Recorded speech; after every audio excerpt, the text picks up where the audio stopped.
Benar pengacau itu menyebut namaku? Betul, Nini.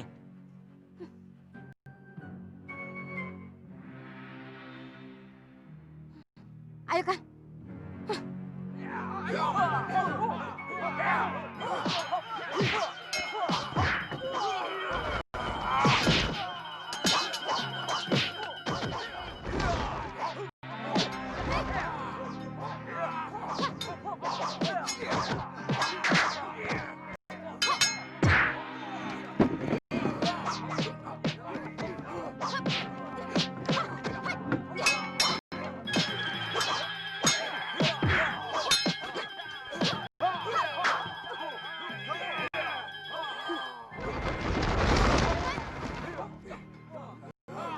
Paman. Tantri. Paman.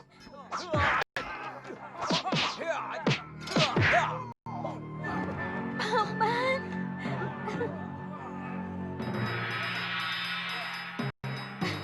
Tantri. Paman.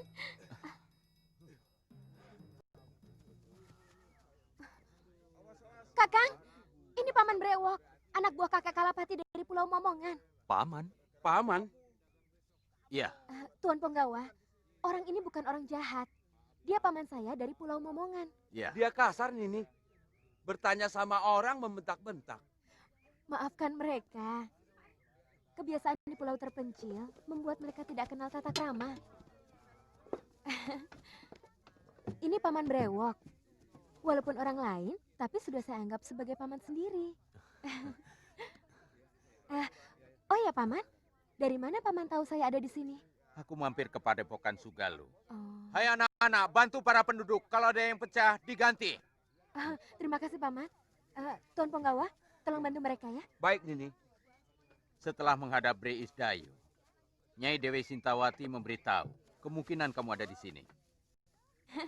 Aku kangen sekali sama Paman, sama kakek, dan semua orang-orang yang ada di Pulau Momongan. Oh ya, Paman, bagaimana kabar kakek?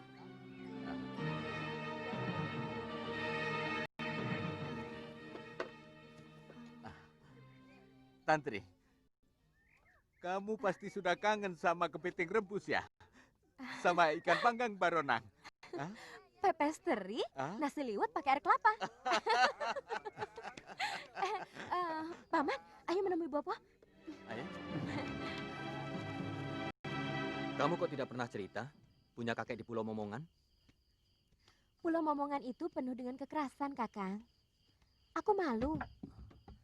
Kakekku diangkat jadi demang di pulau itu. Dia yang mengurusi orang-orang hukuman yang dibuang oleh Breri Sedayu. Sejak kecil kamu di sana? Ya, aku lahir di sana. Perkenalanku dengan Kakang Suliwa dan Galuh Parwati juga di pulau itu. Mereka mencari Ibu Galuh yang dibuang oleh Breri Sedayu.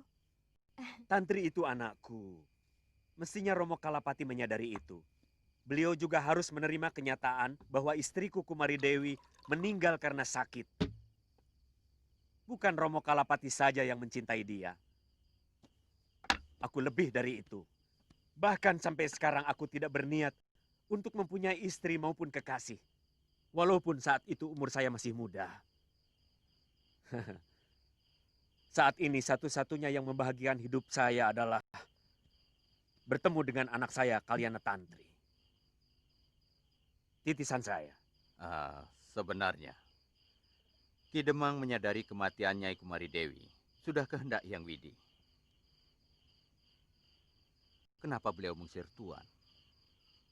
Saya kira Ki Demang ingin menjadikan Kalyana Tantri sebagai pengganti putrinya.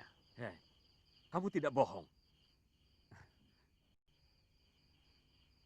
Kamu tidak bohong. Romo Kalapati sakit keras. Betul, Tuan. Sudah hampir 1 sasi tergolek di ambennya. Beliau selalu menyebut nama Nini Tantri. Beliau bilang, mau mewariskan peta harta karun yang ada di Pulau Hantu. Itu kenapa kami disuruh mencari Tantri sampai ketemu. Paman? Bopo, makanan sudah siap. Oh. Mari. Ayo. Mari. Ayo.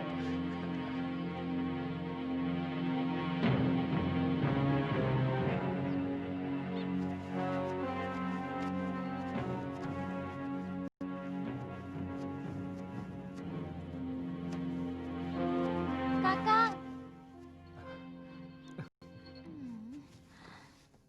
Cari warung, Kakang. Aku lapar sekali. Iya, Galuh. Saya juga lapar.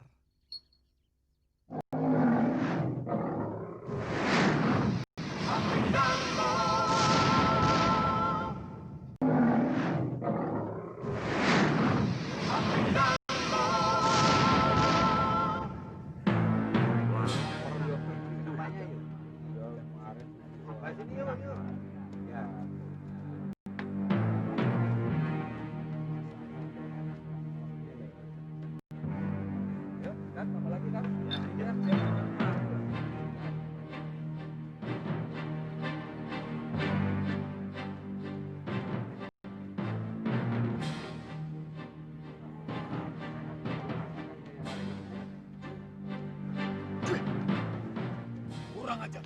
Tidak tahu aturan.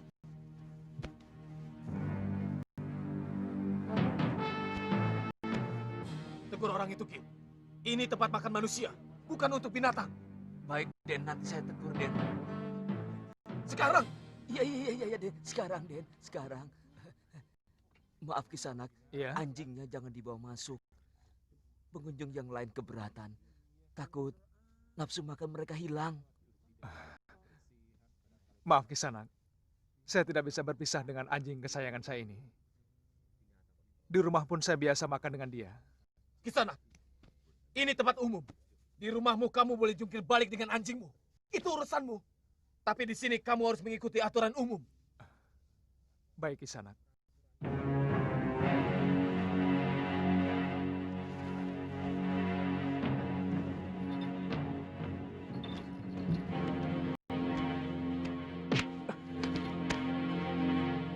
Maaf. Kaki saya tersandung. Hajar mereka, Kakang. Mereka sengaja menyengkat kaki Kakang. Sabar. Lebih baik kita makan dulu. Hei, kamu telah membunuh nafsu makan saya. Makanya saya mau keluar. Kamu pikir dengan pedang di punggungmu, kemudian nyali kami akan ciut? Kamu keliru. Jangan pamer kependekaran di sini, karena di sini gudangnya pendekar. Oh, maaf. Saya tidak menduga kalau tuan-tuan adalah para pendekar. Kurang ajar.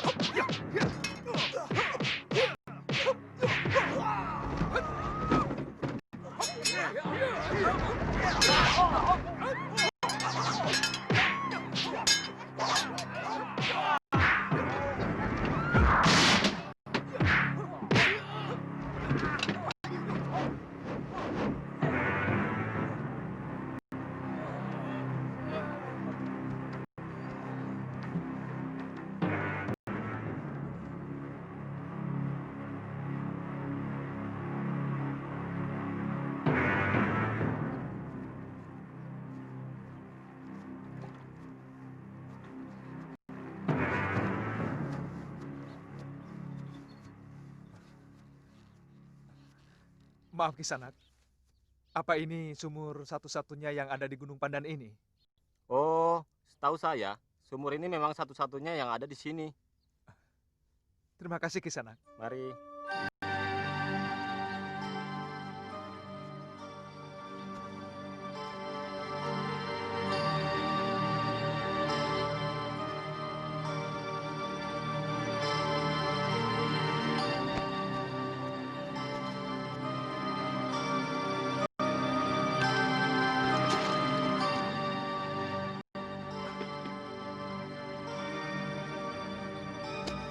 Ini sumur pertama, Lur. Sini, ya. Ayo. Aduh, dingin sekali kakak.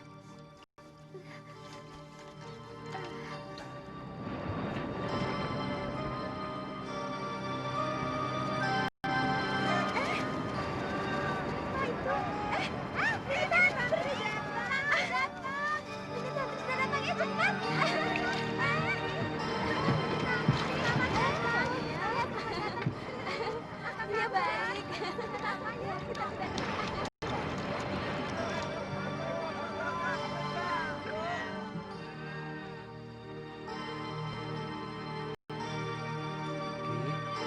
Di Demang, Iya. Nini Tantri datang.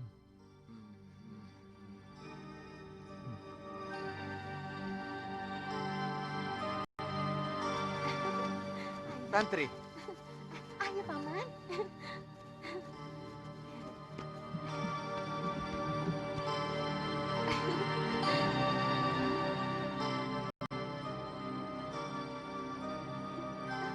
Kakek. Kakek. Kakek.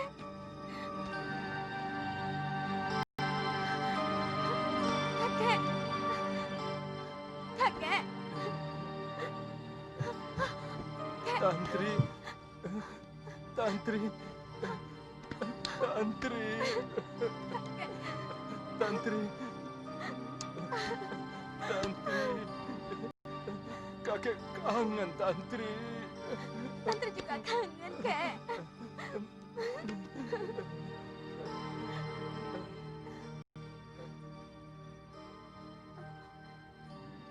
Siapa dia?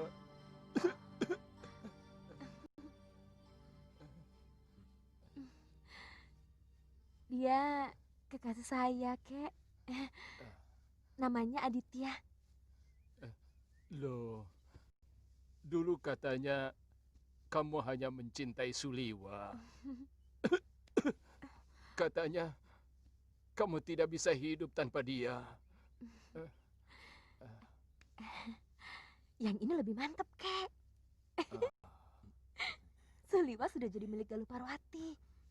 Saya malas kalau harus bertengkar dengan Galuh hanya soal lelaki, Kek. Galuh itu orangnya galak. Kalau bertengkar, suaranya menyakitkan kuping. Kamu takut sama Galuh?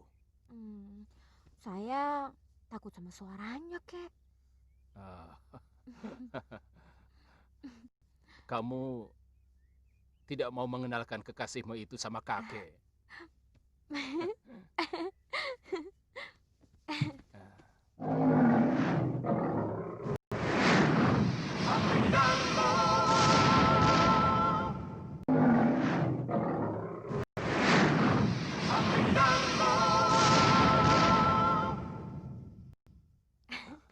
Kakek ingin berkenalan dengan kakak. Ayo.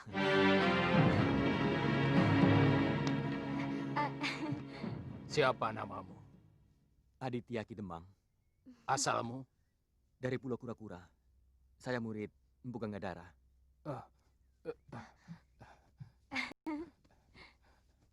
Saya pernah mendengar kebesaran gurumu. Penguasa Laut Selatan. Apakah kamu benar-benar mencintai cucuku?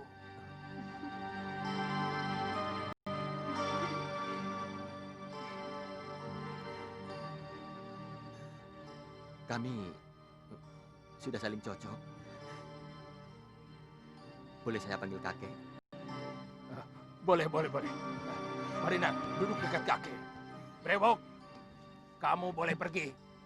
baik Demang. Kek, tadinya Bopo mau ikut kemari. Hah? Kamu ketemu bapakmu? Ketemu. Untung dia tidak kemari. Kakek masih belum bisa memaafkan dia. Karena dia menelantarkan biungmu sampai mati. Kek, itu tidak benar.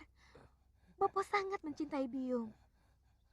Bahkan sampai sekarang ini, Puput tidak mau kawin lagi karena tidak mau mengkhianati Biung, Kek.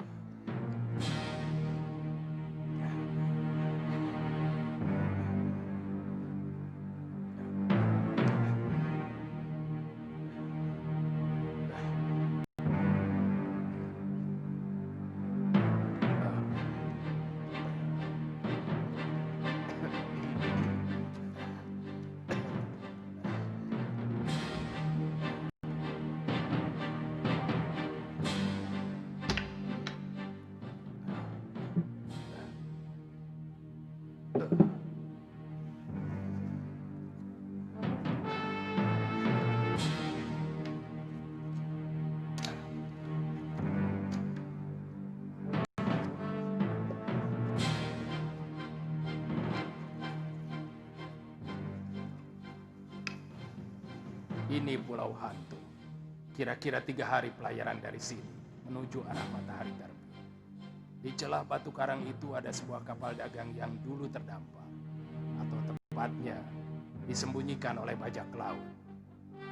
Menurut guru kakek, kira-kira sudah 100 tahun yang lalu, kapal dagang itu membawa seorang pelarian dari negeri Pali yang membawa kitab pusaka ilmu kadikjayaan dari salah satu vihara di sana. Konon, kitab itu memuat ribuan jurus ilmu kanuragan dan mantra-mantra ajian yang menjadi dasar dari semua ilmu kanuragan yang ada di muka bumi. Juga menyimpan harta benda berupa emas permata yang dibawa oleh saudagar Persia dari Hindustan. Apakah kamu tidak tertarik untuk mendapatkannya, cucuku? Kenapa dulu tidak kakek ambil sendiri? Beberapa kali kakek sudah ke sana, tapi selalu gagal. Kapal itu ditunggu oleh dedemit dan makhluk halus lainnya. Entah beberapa puluh anak buah kakek yang tewas oleh makhluk halus penunggu kapal hantu itu. Kakek menduga mereka adalah roh gentayangan dari awak dan penumpang kapal itu. Lalu, kenapa kakek menyuruh saya untuk mendapatkannya, Kek? Apa kakek tidak takut? Saya juga akan tewas di sana. Kakek yakin hanya kamu yang bisa mendapatkan harta terpendam itu. Kamulah yang bisa mewarisi kitab pusaka ilmu kanuragan itu. Apa dasarnya, Kek? Wangsit.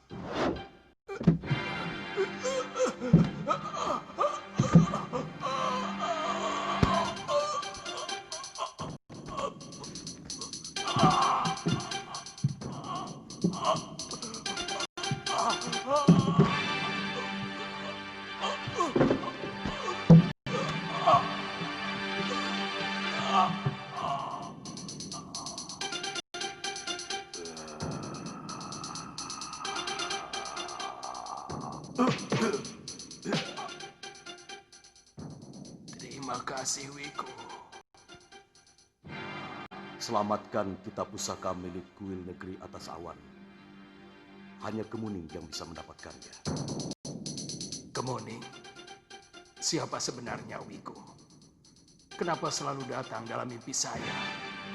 Namaku Dharma Parayana. Aku yang menyelamatkan kitab pusaka dari kuil tua yang mau direbut salah seorang pembesar kerajaan yang serakah dan sangat kejam. Panggil Kemuning pulang. Panggil. Bunga kemuning? Iya, Lalu apa hubungannya dengan saya, Kek? sejak biksu itu datang yang terakhir, kakek berusaha untuk mendapatkan petunjuk. Apa itu Kemuning?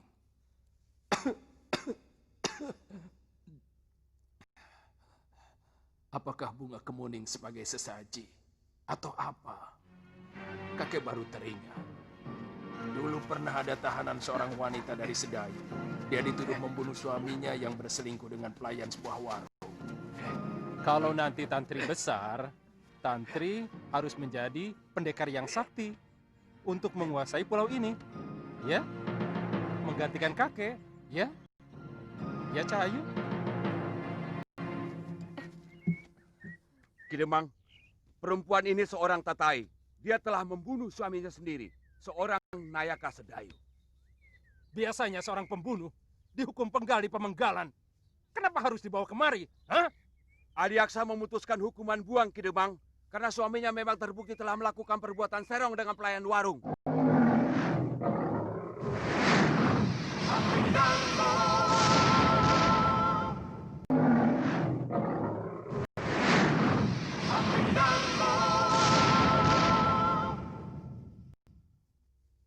Bawa dia ke tempat tahanan wanita. Baik, Ki. Baik. Kemuning Cahayu, sudah mam? Namanya bukan Kemuning. Nama bagus-bagus. Diganti seenaknya. Kenapa? Kemuning juga bagus. Bunga putih bersih yang harumnya mampu memikat dewata. Tapi nama Kemuning itu perempuan. Bukankah anak itu perempuan? Iya. Tapi dia harus jadi perempuan utama. Tidak sekedar menjadi bunga pengharum ruangan. Dia harus menjadi pemimpin yang tegar dan jujur. Itu kenapa aku menamakan dia Kalyana Tantri, yang artinya adalah penuntun yang baik. Sebab seorang pemimpin harus menjadi teladan bagi yang dipimpinnya. Seret perempuan itu. Kemuning, sayang, jangan nangis ya. Bibi pergi dulu ya. Demang, sampean sudah tua, masih punya bayi. Apa pulau ini terlalu sepi sampai pekerjaan sampean cuma mengeloni istri? Sontoloyo.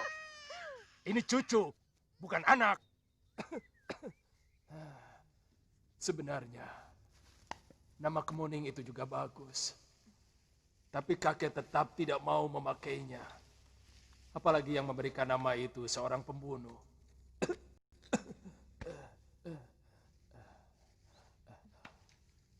Kamu boleh mengajak Aditya.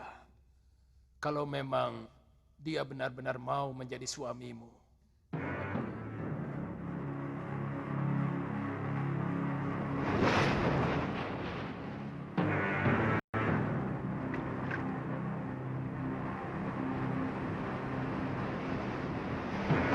Durgandini!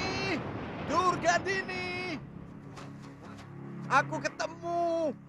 Aku ketemu! Durgandini! Durgandini! Hati yang jelek itu. Durgandini manis, ayu. Durgandini! Bela.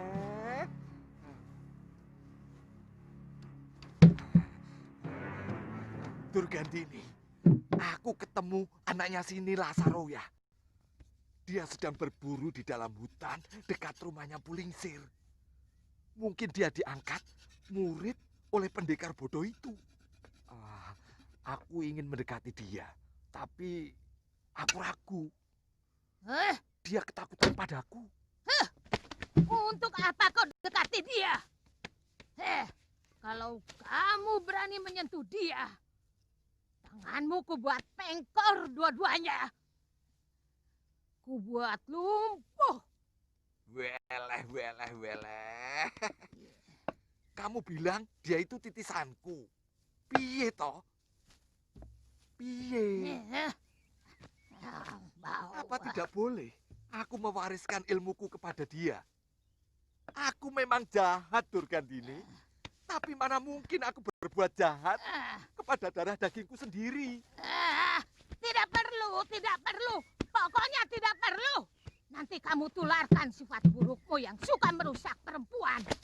Bahkan juga sesama laki-laki itu.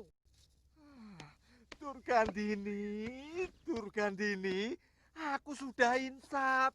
Nah, itu karena kamu sudah tidak punya apa-apanya lagi.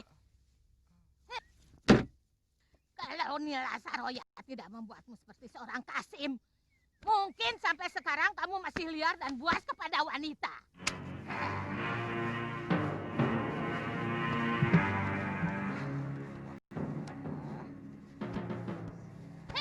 Diam! Jangan pegang-pegang!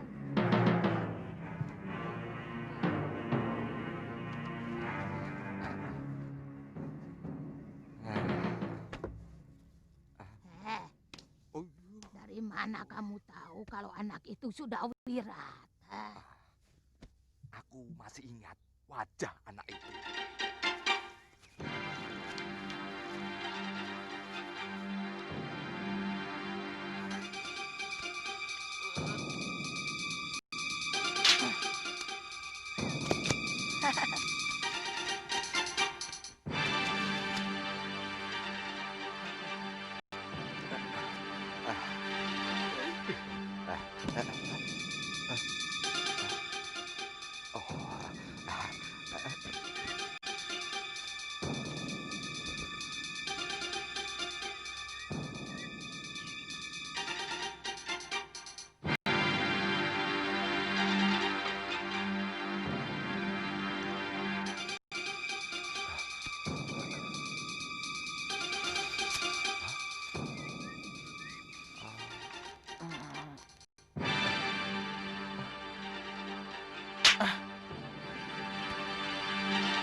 Iya.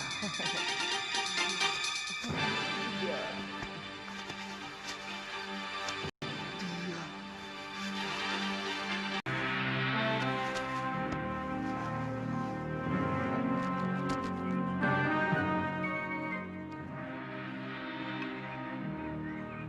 Hah? Hah?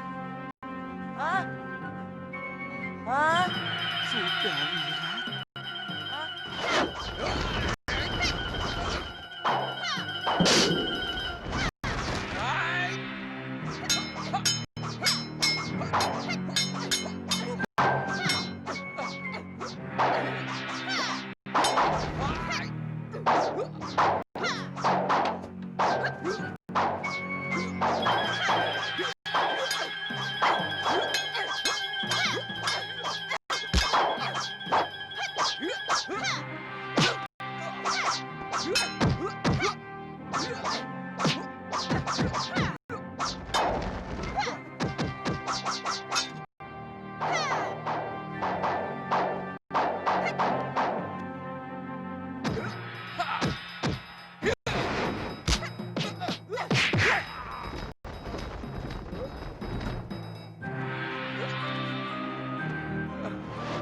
Sudah, Wirat.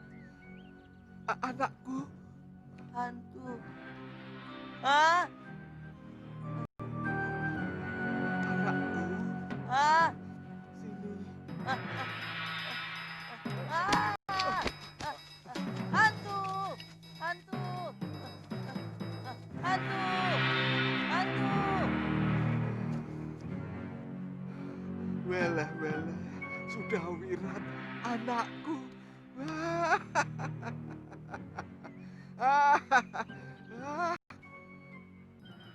Itu hukuman yang harus kamu terima. Jangan kamu kira hukuman balasan itu nanti kau terima di neraka setelah kamu mati. Sekarang pun neraka dalam bentuk lain sudah datang menyiksamu dalam sadar maupun dalam mimpi. Ya, aku memang sering disiksa oleh orang-orang yang telah kubunuh.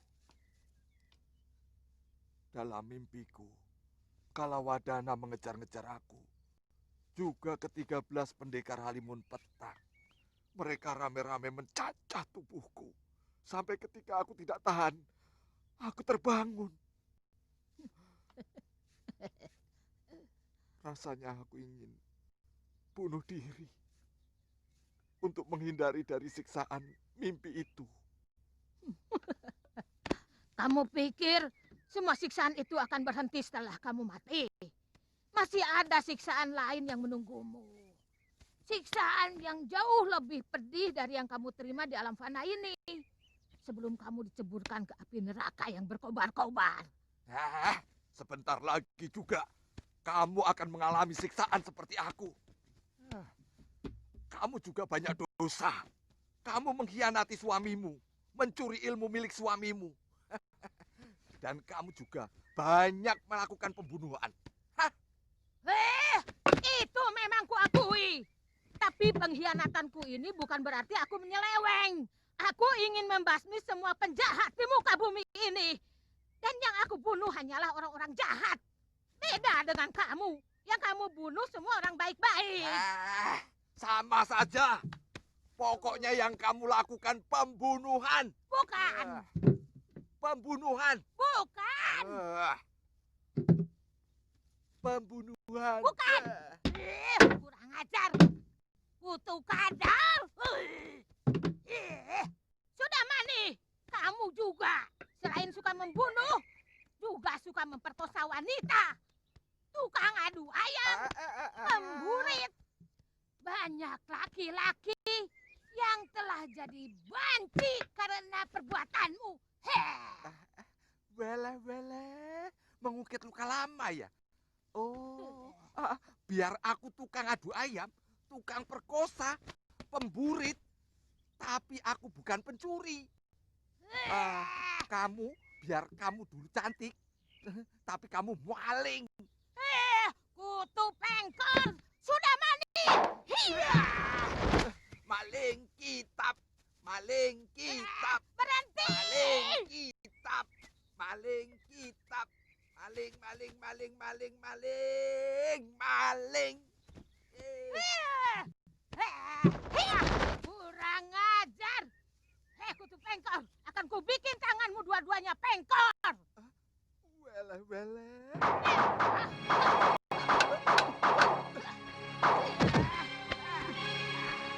Rupanya kurang pengkor kaki kamu.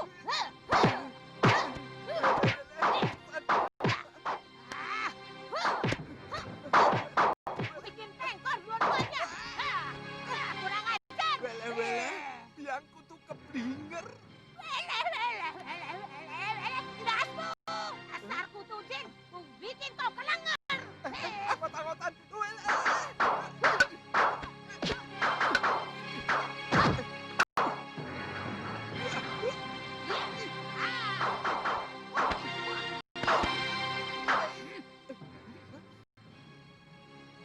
Apa ini? Mambu dari sini? Kurang ajar. Wele. Dulu itu kamu cantik, harum, wangi, ayu. Aku sampai keblinger loh. Masa? Tapi sekarang Tapi apa? sangit, bau bacem. Kurang ajar. Jadi kamu selama ini menganggap aku ratu kutu. Dasar kutu pengkor. Oh,